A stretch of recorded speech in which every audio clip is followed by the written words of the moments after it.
सभी साथियों से अनुरोध है कि कोई आदमी फरार नहीं हुआ है। पुलिस के द्वारा नरेश भाई को फरार बताकर उनका एनकाउंटर करने का मकसद पुलिस ने बना लिया है। इसलिए सभी साथियों से मेरा निवेदन है कि प्रशासन यहाँ पर गुंडागर्दी का रवैया अपना चुका है। प्रशासन पूरी तरह से गुंडागर्दी कर रहा है।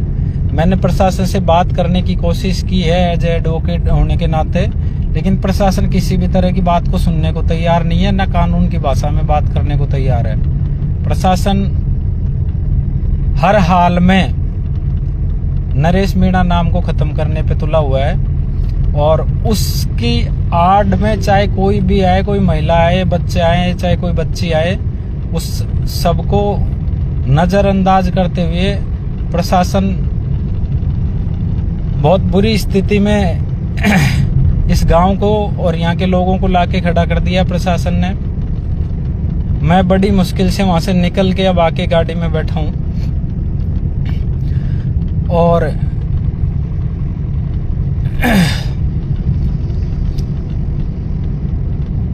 रोड पर ही था। रोड पर भी चारों तरफ गाड़ियां लगा दी।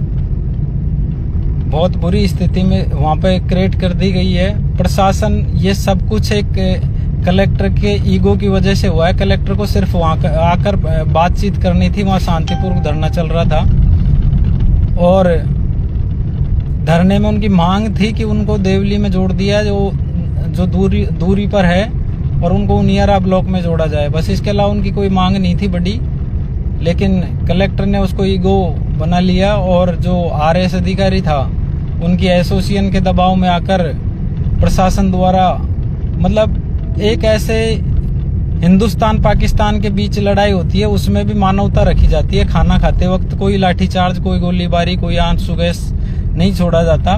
प्रशासन का ये कुछ चीजें मैंने अपने मोबाइल में भी कैद की हैं कि पुलिस द्वारा खुद ही आग लगाई जा रही है ताकि केस बनाए जा सकें, लेकिन वो सब चीजें रिकॉर्ड की गई हैं, समय आने पर दिए जाएंगे। और मैं हर चीज को जो मैं कानून में कर सकता हूँ, बाकी जीवन में पहली बार घबराहट हुई है, कभी घबराए नहीं इतना, लेकिन पहली बार घबराहट हुई है और मुझे डर है इस बात का, अंदेशा है इस बात का पूरी तरह से कि नरेश भाई साहब के साथ कुछ अनहोनी ना हो।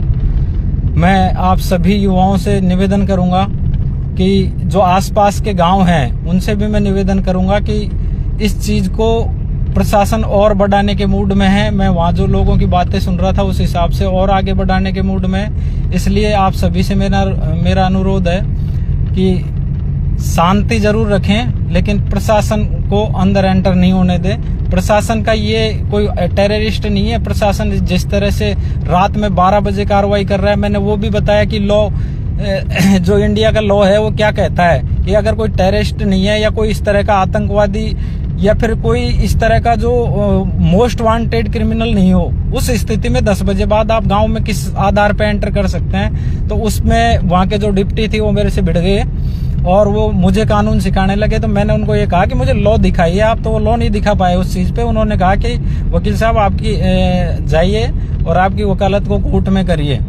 तो मैंने उनका नाम नोट कर लिया है, नाम भी है मेरे पास उनका, सामान्य पर दिया जाएगा वो। और क्या केस बनाएंगे वो, मैंने उनको ये भी कहा आप केस बना दीजिए, 32-53 का मुकदमा होगा, उसमें आपको 41 के नोटिस की पालना करनी है, करवाइए। हमारी तरफ से मैं मुकदमा दे रहा हूँ, आप लीजिए। आप कर क्या सकते हैं, किस एक्ट में गिरफ्तार करोगे, लेकिन पुलिस ने दादागिरी मचा रखी है। अगर ठीक है सरकारी कर्मचारी पे ऑन ड्यूटी हाथ उठाया है उसने, तो 32-53 का मुकदमा बन रहा है जिसमें गिरफ्तारी है क्या, 41 का नोटिस की पालना करो।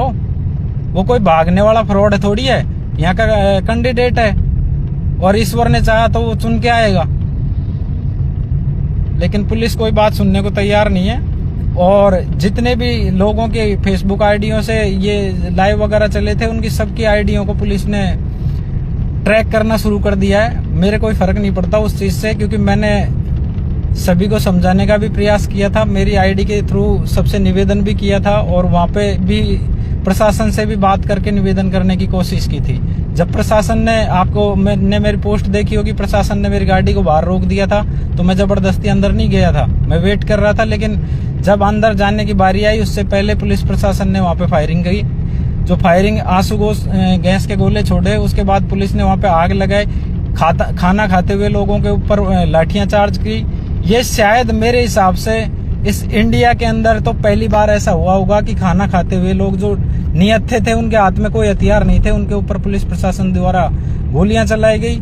अभी भी बात करने को तैयार नहीं है। अभी भी मैंने बात करने की कोशिश की लेकिन वो बात करने को तैयार नहीं है, वो दादागिरी पे उतारू है। इस तरह कानून नहीं कर सकता, इस तरह से तो कोई गुंडा ही कर सकता है, कानून का काम ये नहीं है।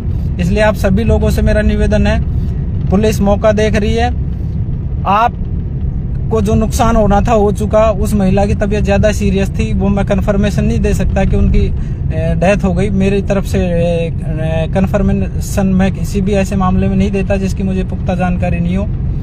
और आप सबसे मेरा तो अनुरोध यही है, मैं खुद भी घबराया हुआ हूँ, लेकिन आप सब लोगों से मेरा निवेदन है कि इसमें इस वक्त अगर हम लोग घबराए तो हम आगे नहीं बढ़ पाएंगे। इसलिए मेरा हाथ जोड़ के निवेदन है, हौसला रखें और कानून को हाथ में नहीं लें, कोशिश करें, अपना बचाव करें। धन्यवाद।